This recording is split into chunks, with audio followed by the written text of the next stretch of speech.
ہے نا تو سرکار ہم ایسی جنت کے اوپر لعنت بھیجتے ہیں، تو سرکار ہم ایسی جنت کے اوپر لعنت بھیجتے ہیں، تو سرکار ہم ایسی جنت کے اوپر لعنت بھیجتے ہیں۔ بسم اللہ الرحمن الرحیم۔ انجینئر مرزا جہلمی بدبخت نے جنت کے اوپر بھی لعنت بھیج دی۔ اب اس کی جو زبان ہے، اس کی ناپاک اور نجس جو زبان ہے، اس سے کوئی بھی شخص، کوئی بھی ہستی، کوئی بھی چیز محفوظ نہیں رہی۔ یہ شخص علماء کرام کے خلاف سے اس نے معاملہ شروع کیا تھا۔ سب سے پہلے علماء کرام کے خلاف اس نے بد زبانی شروع کی، اس کے بعد پھر محدثین تک پہنچا، محدثین سے پھر صحابہ تک پہنچا، صحابہ سے پہنچنے کے بعد نبی علیہ السلام تک پہنچا۔ نبی علیہ السلام کی ذات کے بارے میں بھی اس نے کہہ دیا کہ نبی رشاء کوئی نہیں، نبی تو اپنا پیشاب بھی نہیں روک سکتے۔ اب اس سے بھی آگے جا کر اس بدبخت نے جنت کے اوپر لعنت بھیج دی۔ اب جنت کے اوپر لعنت بھیجنے کا مطلب کیا ہوتا ہے؟ جنت کس کی نعمت ہے؟ جنت کے بدلے میں اللہ تعالیٰ نے ہم سے جو تقاضے کیے ہوئے ہیں اور جنت کا بدلے کا وعدہ کیا ہوا ہے، کیا وہ جنت جو ہے وہ لعنت کی مستحق چیز ہے؟ یقیناً ہرگز نہیں۔ تو اگر اس نے جنت کے اوپر لعنت کی ہے تو اس کے صاف صاف یہی مطلب ہوتا ہے کہ اس نے اللہ تعالیٰ کی توہین کی ہے۔ یعنی اللہ تعالیٰ یہ فرماتا ہے کہ تم دنیا میری مرضی کے مطابق گزارو تو آخرت میں تمہیں جنت عطا فرماؤں گا، تو یہ کہتا ہے کہ جنت کے اوپر میں لعنت بھیجتا ہوں۔ تو آپ خود اس بات کا اندازہ لگا لیں کہ گویا کہ اللہ تعالیٰ کی یہ کتنی بڑی توہین کر رہا ہے۔ اب اس نے بات کیسے کی؟ اس نے کہا کہ اگر دیدار الہی نہیں ہے، اگر دیدار الہی نہیں ہے تو ایسی جنت کے اوپر میں لعنت بھیجتا ہوں۔ میں یہاں پہ ایک بات پوچھنا چاہتا ہوں، کیا انجینئر محمد علی مرزا کے نزدیک سب سے اہم چیز اور اکلوتی چیز اللہ تعالیٰ کا دیدار ہے؟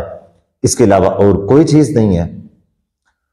یعنی کہ اگر اس کے نزدیک صرف اور صرف دیدار الہی اہم ہے، باقی نعمتیں اہم نہیں ہیں، تو پھر اس کا مطلب یہ ہوا کہ یہ اللہ تعالیٰ کی توہین کرتا ہے۔ وہ کیسے؟ مثال کے طور پہ اللہ تعالیٰ کی نعمت ہے پانی، بندہ یہ کہنا شروع کر دے ایسے پانی کے اوپر میں لعنت بھیجتا ہوں۔ کیا خیال ہے؟ دنیا کی بات کر، جنت تو پھر بھی ایک مقدس چیز ہے، دنیا کی بات کر رہا ہوں کہ دنیا کے اندر اگر پانی، اللہ کی کسی نعمت کے اوپر، پانی کے اوپر، اللہ تعالیٰ کی کسی چھوٹی سے چھوٹی نعمت، میں کہتا ہوں نمک ہے یا کوئی بھی ایسی چھوٹی سے چھوٹی نعمت ہے، اس کے اوپر جو شخص لعنت بھیجتا ہے، اس کا صاف صاف یہی مطلب ہوتا ہے کہ ہماری چیز کے اوپر اگر کوئی شخص لعنت بھیجتا ہے تو ہمارے اوپر پڑتی ہے۔ تو اگر کوئی شخص اللہ تعالیٰ کی نعمت کے اوپر لعنت کرتا ہے تو اس کا صاف صاف یہ مطلب ہوتا ہے کہ وہ اللہ تعالیٰ کی ذات کے بارے میں مغلظات بک رہا ہے۔ کیا باقی کی جنت میں اللہ تعالیٰ کے دیدار کے علاوہ باقی کی جتنی بھی نعمتیں ہیں ان کی کوئی اہمیت نہیں ہے؟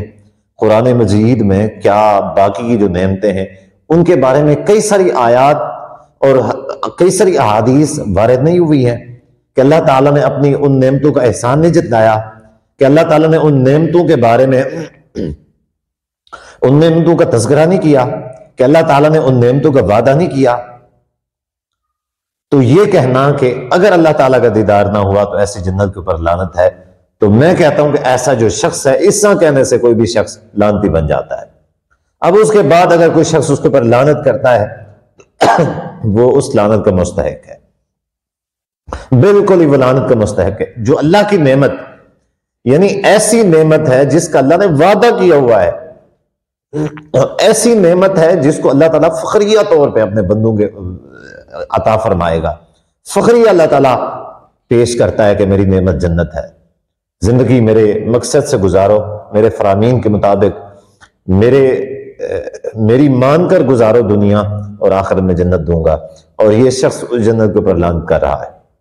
اب اس کی باقی کی جو لعنتیں ہیں، چاہے وہ انبیاء پر ہوں، صحابہ پر ہوں، اسی طریقے سے علماء پر ہوں، قرآن پر ہوں، الیاذ باللہ، یا کسی چیز کے اوپر ہوں، تو اس سے صاف پتہ چلتا ہے کہ اس کی ساری لعنتیں جو ہیں وہ ساری کی ساری اس کے منہ کے اوپر پڑی ہوئی ہے۔ میں یہاں پہ آخر میں صرف اتنا کہنا چاہوں گا کہ اگر آج کے بعد بھی اگر کوئی شخص یہ سمجھتا ہے کہ وہ انجینئر مرزا کو فالو کر کے جنت میں چلا جائے گا، تو بھائی یہ پھر اگر آپ لوگ یہ سمجھتے ہیں، کوئی بھی شخص یہ سمجھتا ہے، تو اس سے چاہیے کہ اپنے دماغ کا علاج کروائے، کیونکہ جس جنت کو حاصل کرنے کے لیے تم شاید اس کو فالو کر رہے ہو، وہ تو اس جنت کو لعنت بھیج کے بیٹھا ہوا ہے، اس جنت کے اوپر لعنت کر کے بیٹھا ہوا ہے۔